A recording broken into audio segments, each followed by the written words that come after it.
The system just flagged the 30-year Treasury snapping back below 5%, 4.95, the first close under 5 in a week. Indexes bounced hard today, but the structure tells a different story. We wrap on the #1 best of best stock, which just printed 12.92%. SPX closed up 1.75% to 7,394, and the Nasdaq 100 surged 3.29% to 29,446. Solid numbers on the surface. But keep in mind, the Nasdaq had already shed 8.34% from its recent peak. So, this is a bounce inside a developing downtrend. The VIX dropped to 19.44, and the system is flagging 7,480 as the resistance zone the market needs to clear to change the picture. TLT held the $84 zone and bounced 1.3% to 86, and the bond market finally caught a bid. The 30-year yield snapped back below 5% to 4.95. Its first close under 5 in a week. The 10-year eased to 4.45 as DXY softened to 99.7. The back end is still flagging that U.S. net interest expense is now at 20% of total tax revenues, the highest since the 1990s. The scan picked up a broad slide in the energy data.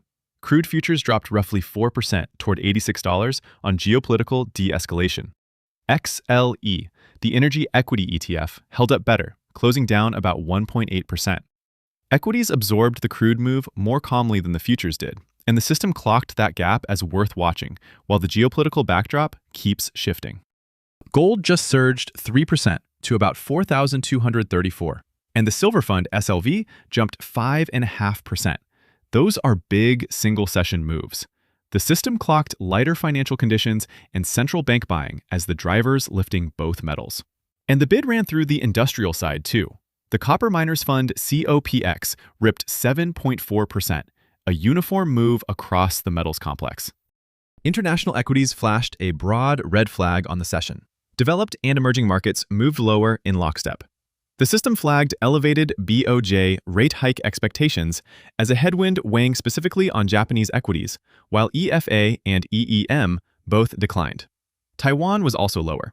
And the macro readout for internationals is outright bearish. Bitcoin got rejected just below the 10-month moving average, and the monthly chart is printing a topping tail. That's what the system ingested. Bitcoin is down more than 20% from its May 11th high.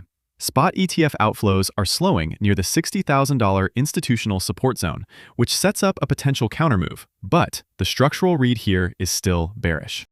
SignalFinder Pro's best of best has run its scan on today's data. 83 symbols made the shortlist. That's the universe driving the rest of today's ranked readout. The top sector is real estate, the top ETF is QTUM, and the top stock is KLAC. 3 names sit at the top of the sector ranking board. Real estate, XLRE, is the #1 name, though it closed down 0.16% on the day, and the system tags it as lagging. Technology, XLK, ranks second with a strong 3.73% move. And industrials, XLI, rounds out the top 3, up 3.24%. QTUM, the Defiance Quantum ETF, is the #1 ranked ETF in today's best of best scan. It posted a 5.53% move on the session, closing at 159.36. The SignalFinder Pro Viewer and TradingView chart are both up on screen. You're seeing exactly what the system surfaced. KLAC, KLA Corporation, is the #1 ranked stock in today's best of best. It moved 12.92% on the session, closing at $2,411.64. The scanner pulled it to the top of the list.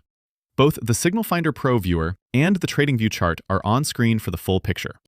So here is the full readout. The 30-year Treasury, snapping back below 5%, is the biggest macro shift the system surfaced today. Indexes staged a hard bounce, SPX up 1.75% to 7,394. Nasdaq up 3.29% to 29,446. Gold hit 4,234, the silver fund jumped 5.5%, and KLAC topped the best of best with a 12.92% move. Pull up QTUM and KLAC live in SignalFinder Pro. That is where you see the actual signal state. And remember, this is educational, not financial advice. Do your own homework.